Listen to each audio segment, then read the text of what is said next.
한 목사님께서 성도 한 분이 교회 출석을 제대로 잘 하지를 않았어요. 그래서 사모님과 함께 예고 없이 그 가정을 신방을 하게 되었습니다.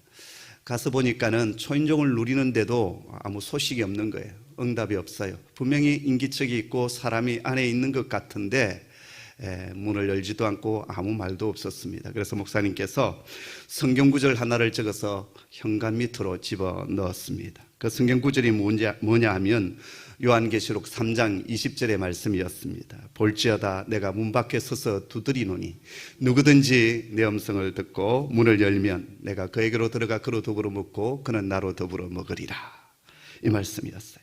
그래서 얼마 후에 현관 안쪽으로 종이 쪽지 하나가 삐죽이 나오는 겁니다. 그곳에는 창세기 3장 10절 딱 이렇게 적혀 있었습니다. 그래서 목사님께서 창세기 3장 10절이 무슨 말씀인가 찾아보았더니 이르되 내가 동산에서 하나님의 소리를 듣고 내가 버섯섬으로 두려워하여 숨었나이다. 샤워 중이었어요. 성경의 역사는 찾아오는 역사입니다. 하나님께서 제된 인간을 끊임없이 찾아오시는 역사가 성경의 역사입니다. 첫사람 아담과 하와가 범죄하여 숨었을 때 하나님은 아담아 아담아 네가 어디에 있느냐 찾아와 주시고 가죽옷을 입혀주시고 구원의 길을 열어주셨습니다. 온 세상의 죄악이 관영했을 때 하나님은 노아에게 찾아오셔서 구원의 방주를 만들게 하셨습니다. 갈대아 우르에서 우상을 섬기고 있었던 아브라함에게 하나님은 찾아오셔서 본토 친척 아비 집을 떠나라, 내가 내게 지시할 땅으로 가라 불러내시고 그를 열국의 아비 믿음의 조상이 되게 하셨습니다. 모세도 마찬가지입니다. 나이 40에 자신의 힘과 자신의 능력으로 민족을 구원해 보려고 했지만 실패했습니다. 그런데 나이 80이 되어서 미디안 광에서 양무리를 치고 있는 그 모세에게 하나님은 찾아와 주시고 민족을 구원할 수 있는 지도자로 그를 세워주십니다. 구약의 모든 하나님의 사람들, 하나님의 종들은 하나님의 찾아오심으로 하나님을 경험하고 하나님의 종이 되었습니다. 구약만 그런 것이 아니라 신약의 모든 하나님의 사람들이 또한 그러합니다. 갈릴리 호수에서 그물을 던지고 있던 시몬 베드로에게 주님은 그 아침 찾아와 주시고 깊은 데로 가서 그물을 던지라 말씀하여 주시고 2배 가득히 만선의 기쁨을 허락하신 뒤에 나를 따라오너라, 내가 너희로 사람을 낚는 어부가 되게 하리라 말씀하여 주셨습니다. 그리고 위대한 복음의 사도로 주님은 그들을 세워 가셨습니다. 이처럼 성경의 역사는 찾아오시는 하나님의 역사입니다. 사람들은 두려워하고 숨고 도망가고 문을 걸어 잠그기도 하지만 하나님은 그런 인간에게 계속 찾아와 주시고 심령의 문을 두드려 주셔서 하나님이 기뻐하시는 사람들을 만들어가게 하시고 당신의 은혜를 부어 주십니다. 그때마다 우리가 해야 될 일이 있습니다. 바로 그것은 숨거나 두려워하거나 도망가는 것이 아니라 그분을 향하여 우리의 심령의 문을 활짝 열어드리는 것입니다. 한 번만이 아니라 계속 순간순간 그분이 찾아오셔서 말씀하시고 두드릴 때마다 내 심령을 열어드리는 것입니다. 여러분, 요한계시록 3장 20절의 말씀은 비신자에게 주시는 말씀이 아닙니다. 교회들에게 주시는 말씀이에요. 그러니까 매 순간순간마다 우리가 그분을 향하여서 심령의 문을 열고 그분과 교제하게 될 때 그분은 우리로 더불어 먹고 우리는 그분으로 인하여 먹고 그리고 성장하게 되는 겁니다. 오늘도 이 예배 시간에 주님은 찾아와 계십니다. 성령으로 찾아와 계시고 말씀으로 우리의 심령의 문을 두드리고 계십니다. 그 주님을 향하여 심령의 문을 활짝 여는 저와 여러분 되기를 원합니다. 또 온라인으로 예배하는 우리 성도들 심령의 문도 활짝 열려져서 말씀이 여러분 속에 들어가기를 원하고 주님의 임재가 그곳에 강하게 임하기를 간절히 소원합니다. 수년 전 금산에 있는 사사학교에 가서 전교생들에게 믿음의 유산이라는 강의를 하나 하게 되었습니다. 다른 건 아니고 제 살아왔던 삶을 나누는 그런 시간이었어요. 간증이 다 끝난 뒤에 한 여학생이 손을 들어 질문을 했습니다. 목사님의 삶을 들어보았더니 참 아프고 고통스럽고 저주스러운 그런 삶이었는데 어떻게 그 삶을 이겨내고 견딜 수 있었습니까? 라고 얘기를 했습니다. 정말 좋은 질문 아닙니까? 그래서 정말 좋은 질문이라고 제가 칭찬을 하면서 이런 대답을 했습니다. 그 고난의 시간을 이겨나올 수 있었던 것은 내게 두 가지가 있었기 때문이었다. 하나는 내 인생 가운데 찾아오신 그 좋으신 하나님의 내 심령의 문을 두드려 주셨다는 것이고, 또 하나는 그 주님을 향하여, 그 하나님을 향하여 내 심령의 문을 열어드렸어 그분을 나의 주, 나의 하나님으로 모셔드렸기 때문이다라고 대답했습니다. 저는 제 인생을 돌아볼 때 제 자신을 자랑하거나 내세울 것이 전혀 없습니다. 뭐 하나 뛰어나거나 특별한 것도 없습니다. 마을 주변도 별로 없고 지적인 능력도 탁월하지를 못합니다. 그저 하나, 제 인생의 주인 되신 그분을 향하여 내 심령의 문을 열어드렸고 내 인생을 맡겨드렸고, 그분이 말씀하실 때마다 순종하여 한 걸음 한 걸음 걸어왔던 것, 그것이 제 인생의 힘이었고 능력이었고 오늘 저를 이 자리까지 오게 하셨습니다. 그래서 저는 다른 것을 자랑할 것이 아무것도 없습니다. 그저 하나님의 은혜, 그분의 도움, 그분의 붙드심 때문에 여기까지 왔다라는 거예요. 사랑하는 성도 여러분, 우리가 자랑할 것이 무엇이 있겠습니까? 우리가 날마다 자랑할 수 있는 것은 그분의 은혜, 그분의 덮어주시는 은혜, 그분께서 이끌어주신 은혜, 찾아봐 주시는 그 은혜, 그것밖에 우리는 자랑할 것이 없습니다. 오늘 본문을 보십시오. 두려움에 휩싸여 숨어있는 제자들에게 부활의 주님께서 찾아와 주시고 만나 주십니다. 자, 그런데 그때가 언제입니까? 19절 말씀인데요, 같이 읽습니다. 시작. 이날 곧 안식 후 첫날 저녁 때 제자들이 유대인들을 두려워하여 모인 곳의 문들을 닫았더니 예수께서 오사 가운데 서서 이르시되 너희에게 평강이 있을지어다. 아멘. 이날 곧 안식 후 첫날 저녁 때라고 했습니다. 이날은 주님께서 부활하신 날입니다. 이날 새벽에 베드로와 요한은 막달라 마리아가 전해주었던 그 증거를 듣고 달려가서 예수님의 무덤이 빈 무덤인 것을 두 눈으로 똑똑히 목격하고 돌아왔습니다. 그냥 빈 무덤이 아니라 예수님의 시신을 쌌던 그 세마포와 얼굴을 덮었던 그 수건이 흐트러지지 않냐고 그대로 가지런히 놓여있는 모습을 보았습니다. 그러나 그럼에도 불구하고 두 제자는 집으로 돌아왔다라고 요한은 증거하고 있습니다. 바로 그 행동은 주님의 부활을 그들이 조금도 생각하지 못했다라고 하는 증거이기도 합니다. 하지만 막달라 마리아는 그 빈 무덤을 그냥 두고 떠나갈 수는 없었습니다. 만약 누군가가 예수님의 시신을 훔쳐간 것이라고 한다면 찾아야 되지 않겠습니까? 그런데 누구 하나 함께할 사람도 없었고 막달라 마리아는 그 무덤 바깥에서 슬피 울고 있었습니다.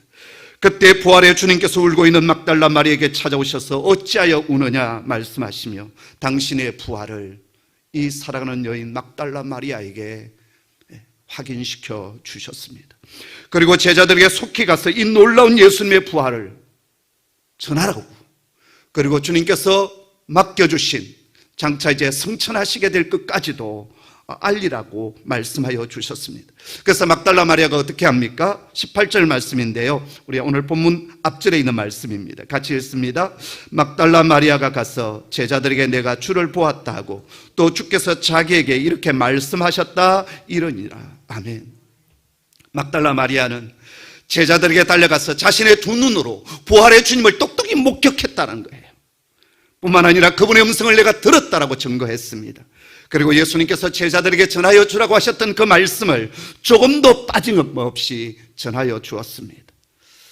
뿐만 아닙니다. 누가복음에 보면 바로 이날 엠마오로 가던 두 제자들 가운데 부활의 주님은 찾아와 주시고 그 길에 함께 동행하여 주시며 구약의 말씀을 하나하나 풀어서 그들의 심령을 뜨겁게 해주셨습니다. 저녁 무렵 되었을 때 떡을 떼어 나눠주시는데 바로 그 순간 이 두 제자들의 눈에 자신들 앞에 서 계신 그분이 부활의 주님이신 것을 깨닫게 됩니다. 그래서 그들은 어떻게 합니까? 가던 걸음 멈추고 되돌아서 예루살렘으로 돌아옵니다. 그리고 제자들에게 부활의 주님을 우리가 만났노라고, 저 엠마오로 향하여 가는 그 걸음 가운데 주님은 우리와 함께 동행하여 주셨고 말씀을 풀어주셨고 우리의 심령을 뜨겁게 만들어 주셨고 그리고 떡을 떼어 주셨노라고 증거했습니다. 자, 그랬다면 이 제자들이 어떻게 해야 됩니까? 부활의 주님을 믿고 확신 속에 있어야 되는 것이 마땅하지 않겠습니까? 그런데 오늘 본문에 나타난 제자들의 모습은 어떠합니까?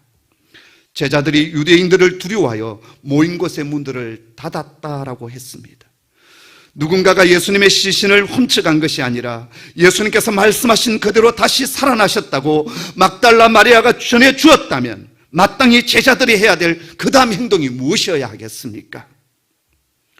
저와 여러분이라면 어떻게 행동했을 것 같습니까? 아마 저 같았으면 그 무덤으로 다시 뛰어갔을 것입니다. 아니면 부활하신 그 예수님의 흔적을 찾기 위하여 예루살렘 골목을 헤매고 다녔을 것입니다. 또 마지막으로 주님과 함께 있었던 그 겟세마네 동산으로 달려갔을런지도 모르겠습니다. 그런데 제자들은 빈 무덤을 두 눈으로 목격했고 막달라 마리아가 전해줬던 그 부활의 증거가 확실했고 분명히 두 제자가 부활의 주님을 만났노라고 전하여 주었음에도 불구하고 여전히 사람들을 두려워하고 떨고 있었습니다. 그리고 지금 누군가의 집에 모여 있는데요, 찾아오실 주님을 위하여 문 하나 정도는 열어둘 만도 하지 않겠습니까? 그런데 제자들은 모인 곳에 그 문을 꽁꽁 다 닫았다라고 말하고 있습니다. 한 것도 아니고 모든 문을 다 닫아버렸습니다. 그리고 그 이유를 요한은 유대인들을 두려워하여 그렇게 했다라고 기록하고 있습니다. 왜 제자들은 유대인들을 이렇게 두려워하고 있었을까요? 예수님의 시신이 없어진 빈 무덤을 보았을 때 막달라 마리아나 제자들이 가장 먼저 생각했던 것은 누군가가 예수님의 시신을 훔쳐갔다라는 것이었습니다. 이건 유대인 당국자들과 로마 군대도 마찬가지였습니다. 아마 그날 하루 동안 예루살렘 탑 뉴스 헤드라인은 예수님의 시신이 없어졌다는 뉴스였을 것입니다. 다른 사람도 아닌 온 유대와 로마 총독의 최대 관심사인 십자가 사형수 예수의 시체가 사라졌다, 도난당했다. 이건 엄청난 사건이었습니다. 그리고 자연스럽게 유대 당국자들과 로마 총독 관저에서 그 용의자를 누구를 지목했겠습니까? 바로 제자들 아니었겠습니까? 이 제자들이 예수님을 너무 사랑한 나머지 그 시신을 빼돌렸구나, 훔쳐갔구나. 그랬기에 제자들은 유대인들이 두려워서 집안의 문을 꽁꽁 걸어 잠그고서 두려움에 떨고 있었던 것입니다. 바로 이 두 제자의 모습 속에 오늘 우리들의 모습이 오버랩되지 않습니까? 우리는 어떤 상황을 만날 때 하나님의 말씀을 붙들기보다는 세상 사람들의 눈초리, 이 세상 사람들의 말 한마디를 더 두려워합니다. 여기 제자들처럼 문들을 꽁꽁 걸어 잠그고 숨어버리든지 잠수를 타든지 도망가 버립니다. 이게 우리의 믿음의 실상이고 또 여기 제자들의 모습입니다. 자, 그런데요, 이렇게 숨어있는 제자들에게 주님은 부활의 몸으로 찾아와 주십니다. 참으로 신비한 것은 문을 열고 들어오신 것이 아니라 모든 문들은 다 닫혔는데 주님은 호련히 제자들이 숨어있는 그 방 한가운데로 찾아와 주시고 서 계셨다라는 것입니다. 바로 여기에서 우리는 부활의 몸이 어떠할 것인가, 부활의 몸이 어떤 몸일 것인가에 대한 약간의 힌트를 얻을 수가 있습니다. 옆구리의 창자국과 손의 못자국을 보여주신 것을 볼 때 그냥 단순한 영혼이 살아난 것이 아닙니다. 피식해가 살아온 것이 아닙니다. 분명한 몸, 쇼마 몸이었습니다. 근데 부활의 몸은 우리의 육체처럼 시간과 공간의 제약을 받지 아니함을 오늘 주님께서 부활하신 몸으로 제자들에 나타난 이 현장을 통해서 우리에게 알려주십니다. 그래서 문을 열지 않았음에도 제자들이 있는 곳에 주님은 찾아와 주시고 서 계셨습니다. 주님께서 오늘 우리에게 보여주시는 그 부활의 몸은 신령한 몸입니다. 썩고 병들고 노화하는 몸이 아닌 영생하시는 그런 몸입니다. 장차 우리 주님께서 다시 오시게 될 때 성경은 우리가 이 부활의 신령한 몸을 입게 될 것이라고 약속하여 주셨습니다. 그 영광스러운 자리에 저와 여러분 모두 다 참여하기를 간절히 소원합니다. 그 자리에 갔는데 손철구가 없더라. 얼마나 비참하겠습니까? 오늘 여기 신령한 몸, 부활의 몸으로 찾아오신 주님께서 제자들에게 그리고 오늘 우리에게 네 가지의 말씀, 네 가지를 허락하여 주시는데요, 그 첫 번째가 무엇입니까? 평강이었습니다. 너희에게 평강이 있을지어다. 아멘. 주님은 두 번이나 연속으로 평강이 있을지어다를 선포하셨어요. 그것은 그만큼 제자들이 두려워하고 있다는 증거이고 그만큼 제자들에게 필요한 말씀이 바로 이 평안이었다라는 것입니다. 오늘 이 코로나 시대를 살아가고 있는 우리에게 가장 필요한 주님의 말씀이 무엇이겠습니까? 바로 평안 아니겠습니까? 샬롬, 에이레네, 그 에이레네가 너희 속에 있기를 원하노라. 아멘. 어떤 집에요, 할아버지가 이제 밤중에 주무시다가 일어나서 할머니를 깨웠습니다. 할멈, 허리가 너무 아파. 그 어디 파스 하나 찾아서 붙여줘라고 했습니다. 할머니는 귀찮았지만 어두운 방을 더듬거리면서 파스를 찾아 할머니의 등에 그 파스를 붙여 주었습니다. 할아버지는 할머니가 붙여준 그 파스 덕분에 그날 편안히 잠을 잘 잤습니다. 근데 다음날 아침 할머니가 등짝에 붙어진 할아버지의 그 파스를 보고 깜짝 놀랐습니다. 허리에 붙어있는 것에는 이렇게 적혀 있었습니다. 중화요리는 7승가게 주문해 주세요. 전 지역 30분 내에 배달해 드립니다. 할아버지가 바른 것은 파스가 아니라 중국집 전단지였습니다. 전단지를 붙이고 파스를 붙였다고 생각하는 것처럼 세상이 말하는 평안은 그렇습니다. 그러나 예수님께서 우리에게 주시는 평안은 다릅니다. 요한복음 14장 27절에 평안을 너희에게 끼치노니 곧 나의 평안을 너희에게 주노라. 내가 너희에게 주는 것은 세상이 주는 것과 같이 아니하니라. 너희는 마음에 근심하지도 말고 두려워하지도 말라. 이 세상의 평안은요, 늘 눈에 보이는 평안입니다. 그리고 잠시 잠깐의 평안입니다. 그러나 주께서 우리에게 주시는 평안은 영원한 평안이고요, 힘 있는 평안이고요, 우리의 문제를 해결해가는 평안이고 그분께서 역사해 주시는 평안입니다. 이 예배하는 저와 여러분 속에 이 평강 부어주시기를 소원합니다. 각 처소에서 온라인으로 예배하는 우리 성도들 위에도 이 동일한 평안이 임하기를 소원합니다. 아직 세상은 온갖 소리와 두려움으로 가득 차 있지만 주께서 주시는 평강이 우리의 심령을 다스리시고 이 고난과 두려움의 뜰을 넉넉히 이겨나가는 주의 자녀 되기를 간절히 소원합니다. 두 번째, 부활의 주님께서 제자들에게 행하신 것은 20절 말씀인데요, 같이 읽습니다. 함께 읽죠. 시작. 이 말씀을 하시고 손과 옆구리를 보이시니 제자들이 주를 보고 기뻐하더라. 아멘. 주님은 두려움에 떨고 있는 제자들에게 두 번째 행해 주시는 일이 있었는데 바로 그것은 십자가의 흔적과 그 십자가의 스티그마가 남아있는 손과 옆구리를 보여주시는 일이었습니다. 저는요, 이 말씀을 묵상할 때마다 또 이 말씀을 읽을 때마다 의문이 가는 것이 바로 이 부분이었어요. 주님께서 십자가에 달리시기 전에 가시관도 쓰셨고 살찜이 찢어지는 채찍을 수없이 맞으셨습니다. 자, 그렇다면 오늘 주님께서 손에 있는 못자국 또 옆구리에 있는 창자국만 보여줄 것이 아니라 그 온몸 전체가 상처투성이고 상처 흔적투성이지 않겠습니까? 그런데 왜 못자국과 창자국만 보여주셨나라는 것입니다. 또 하나는 주님의 몸이 신령한 부활의 몸으로 변화되었다면 손의 못자국과 옆구리의 창자국도 깨끗이 사라지지 않았을까 하는 의문이 저는 들었습니다. 다시 말해서 부활의 몸에 상처의 흔적이 남아있다고 한다면 모든 상처의 흔적이 다 남아있어야 하고요, 또 반대로 부활의 몸은 신령한 몸이니까 십자가의 흔적마저도 없어져야 하는 것이 마땅하지 않는가 하는 의문이 저는 계속 있었습니다. 제가 내린 묵상의 결론은요, 신령한 몸, 부활의 몸은 상처 없는 깨끗한 몸이고 새로운 몸이라는 것입니다. 근데 왜 주님은 그 손의 못자국과 옆구리의 창자국, 그 상처의 흔적을 남겨두시고 제자들에게 보여주셨는가라는 것입니다. 바로 그것은 제자들의 믿음을 강화시키기 위함이었다라는 겁니다. 주님의 부활이 그 당시 영주주의 이단에서 말하는 것처럼 영혼의 부활이 아닌 몸의 부활임을 제자들에게 확인시켜 주시기 위해서 이 십자가의 상처, 십자가의 흔적, 스티그마를 남겨두셨던 것입니다. 만약 그러지 않았다면 그분은 환상 가운데 오신 분, 아니면 그분은 영혼으로 찾아오신 그런 분으로 이해될 수 있었다라는 거예요. 바로 여기에 제자들의 믿음을 강화시키기 위한 우리 주님의 배려와 또 섭리를 봅니다.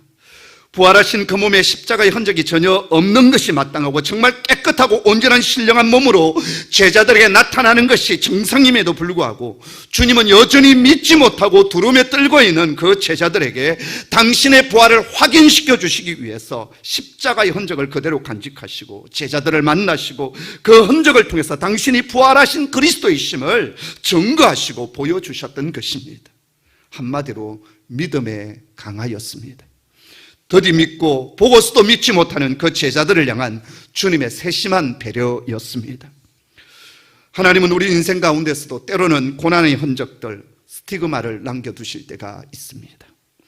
그 고난의 흔적들은 참 부끄럽기도 하고 때로는 우리를 절망스럽게도 하지만 그 고난을 통하여서 하나님은 우리의 믿음을 강화시킵니다. 연단시키시고 그리고 우리를 절대 교만하지 못하도록 우리를 붙잡아주는 은혜의 도구가 되게 하십니다.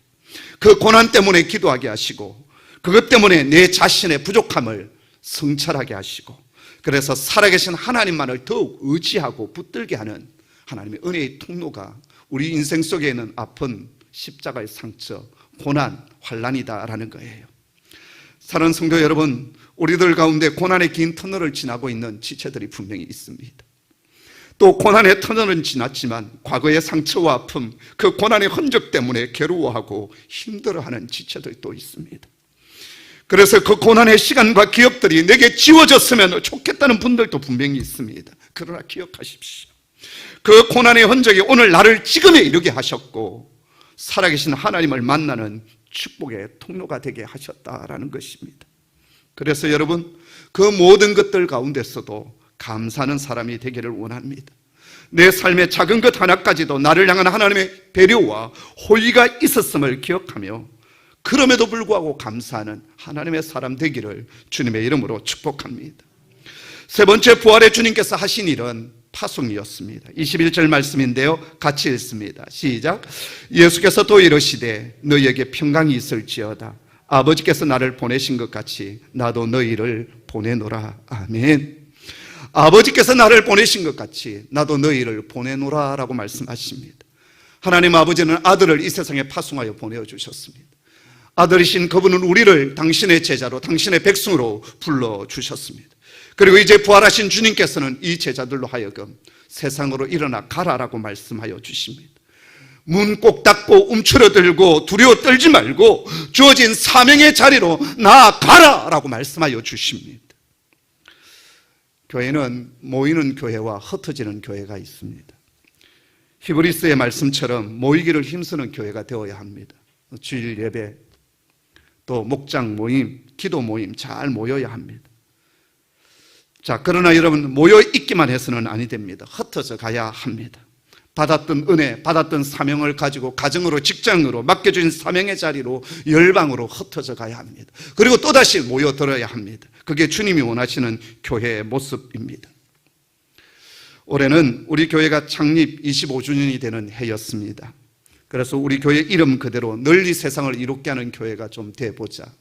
그래서 여러 가지 사역들을 준비하고 계획을 했습니다. 그러나 코로나19로 인하여서 우리가 계획했던 사역들 하나하나 다 중단해야만 했고 더 이상 진행하지를 못했습니다. 공동체 예배마저도 멈추게 되었습니다. 자, 그럼에도 불구하고 하나님께서 우리에게 당신의 마음을 부어주셔서 긴급 구호 헌금을 하게 하시고 귀국하시는 우리 선교사님들에게 피난처를 제공하며 섬기는 사역을 하게 하셨습니다. 우리 주변에 힘들고 어려워하는 분들을 돌아보게 하셨고 열방 가운데 파송된 우리 선교사님들을 도울 뿐만 아니라 또 그 선교사님들이 살고 있는 그 주민들, 그 도시, 그 나라 백성들을 위하여 우리가 했던 그 헌금들을 보내드렸고 또 섬기게 했습니다. 지나고 나서 보았더니 우리가 계획했던 것보다 훨씬 더 넓게 더 많은 일들을 하나님께서 하게 하셨습니다. 그런데요, 지난 주일 저희 부부가 피정 중이지 않았습니까? 주일이 지난 월요일 아침에 재정부 이현묵 장로님으로부터 문자 하나가 제게 왔습니다. 우리 교회 재정회기는 작년 12월 첫 주부터 시작해서 올해 11월 마지막 주까지 이것이 1년 회기예요. 그래서 11월 마지막 주가 이제 결산 주일입니다. 장로님께서 보내주신 문자 내용은 이랬습니다. 어제 2020년 회계 마감하였습니다. 하나님의 은혜로 예산 대비 96% 정도입니다. 도저히 믿기지 않았습니다. 모든 교회들마다 예산 대비 60%, 70% 얘기하고 있고 잘해야 80%를 넘긴다고 하는데 96%라니 이해가 잘 되지 않았습니다. 옆에 있는 이병희 사모가 잘못된 거 아니냐고, 아니 재정부 장로님께서 문자를 보내주는데 뭐가 잘못되었겠냐고 제가 얘기했습니다. 그러는 저에게 아버지 하나님께서 주시는 한 말씀이 있었습니다. 힘들고 어려울 때 너희 곳간을 열어 나의 나라를 위하여 헌신하고 수고하는 선교사님들을 돕고 헌신했던 그 수고에 대한 축복이다라는 말씀을 제 심령에 허락하여 주셨습니다. 긴급 구호헌금까지 다 합치게 된다고 하면 거의 한 98, 9% 정도 예산 대비 되는 거예요. 얼마나 감사했는지 모릅니다. 성도 여러분, 주저앉아 있으면 아무 일도 일어나지 않습니다. 그러나 주님의 말씀에 순종하여 일어나 나가서 일하면 그때부터 하나님 일하여 주십니다. 내년에도 여전히 코로나는 종결되지 않을 것입니다. 그러나 움츠리고 문 걸어 잠그고 떨고 있는 한 하나님의 역사, 하나님의 임재는 나타나지 않습니다. 이제 우리는 다시 일어나 힘들고 어렵지만 부활의 주님, 그 십자가의 복음을 전하는 자들이 되어야 할 것입니다.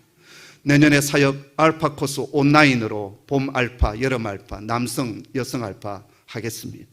여러분도 기도하셔서 주변에 있는 불신자들, 비신자들을 초대해 주십시오.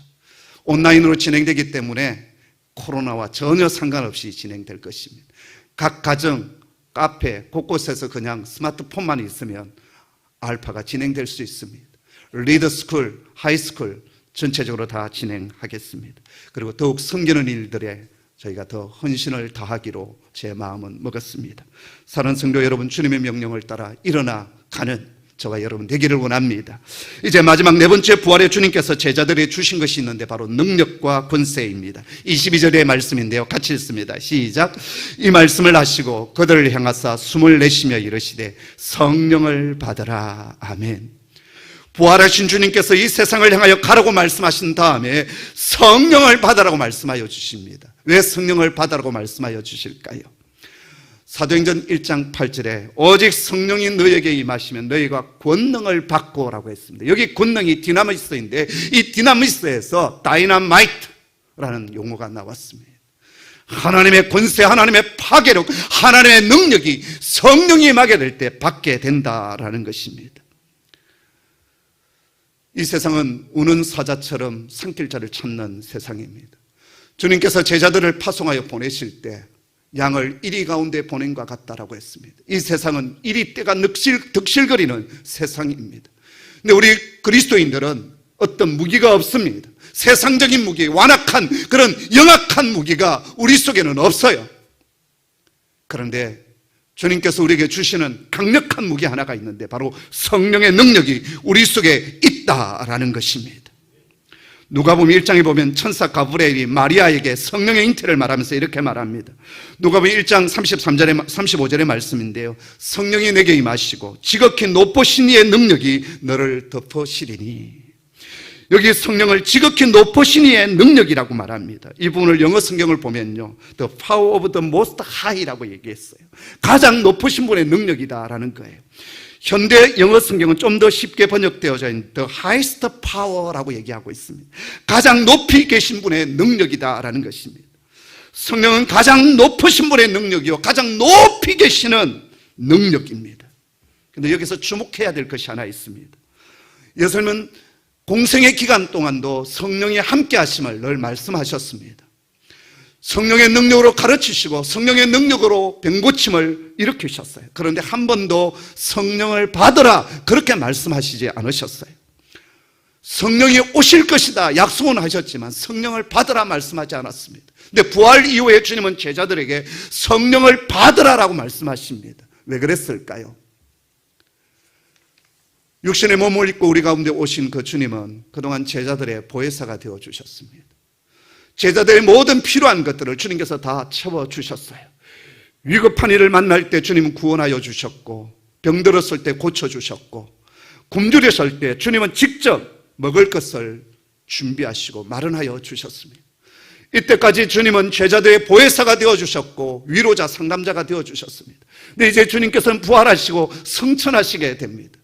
그랬을 때 이 땅에 남겨진 제자들은 어머니를 이은 고아처럼 남겨지게 되는 거예요. 그럴 때 주님께서 뭐라고 말씀하십니까? 내가 너희를 고아와 같이 버려두지 아니하고 너희에게 오리라라고 말씀하여 주십니다. 육신으로 오신 주님께서 이제 아버지께로 가시면서 주님의 이름으로, 아버지의 이름으로 보내실 그 성령님이 너희에게 이제 보혜사가 되어 주실 것이라는 것입니다. 그래서 요한복음 14장 17절에 그는 진리의 영이라 세상은 능히 그를 받지 못하나니 이는 그를 보지도 못하고 알지도 못함이라. 그러나 너희는 그를 아나니 그는 너희와 함께 거하시며 또 너희 속에 계시겠습니다. 성령님이 오셔서 우리 가운데 함께 거하시고요, 그리고 우리 속에 거하여 주신다고 약속하여 주십니다. 오늘 예배하는 이 자리에 주님은 성령님으로 임재하여 주십니다. 할렐루야. 그리고 우리의 심령의 문을 두드리며 우리 속에 들어와 거하시기를 원하시고 말씀하시기를 원하십니다. 자, 그런데 오늘 여기 보니까 예수님께서 숨을 쉬며 내쉬며 성령을 받으라라고 했습니다. 여기 성령을 히브리어로 루아하야라고 하는데요, 좀 더 직역하면 살아있는 바람, 생기다라는 거예요. 하나님께서 처음 사람을 지으시고 그 코에다가 생기, 루아하야를 불어넣어 주셨어요. 살아있는 바람, 생기를 불어넣어 주셨다라는 거예요. 근데 이것은 이스라엘 백성들에게 아주 지리적으로 피부에 와닿는 말씀이었습니다. 가나안 땅이, 팔레스틴 땅은 매년 한 5월부터 시작해서 10월 말까지 비 한 방울 내리지 않습니다. 그리고 기온은 35도, 거의 40도를 육박하게 돼요. 그러면 그 땅에 있는 모든 초지들은 누렇게 타들어가 버립니다. 그리고 온 대지는 먼지 투성이가 돼요. 자, 그런데 10월 말 정도가 되면 저 서쪽 지중해 쪽으로부터 불어오는 바람이 있습니다. 이 바람은 습기를 머금은 바람이에요. 그 바람이 살랑살랑 불어오기 시작하면 팔레스틴 사람은 느끼기 시작합니다. 아, 이제 비가 곧 오겠구나. 모든 대지를 살리고 초목을 살리고 모든 생물을 살릴 수 있는 살리는 바람이 지금 우리에게 불어오고 있구나.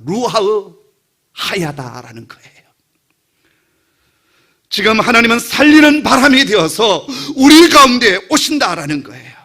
살리는 영이 임하게 되어질 때 우리의 심령, 우리의 영이 살아나는 역사가 일어나게 되고 능력을 얻게 된다라는 거예요. 그것을 너희가 받기를 원한다, 받으라 라고 말씀하여 주십니다. 주시기 때문에 우리가 해야 될 일은 무엇입니까? 역시 심령의 문을 열고 믿음으로 그것을 사모하며 받는 것입니다. 그 능력을 잊고 우리는 이 세상으로 오늘 또 나아가야 되겠습니다. 이제 말씀을 마무리합니다.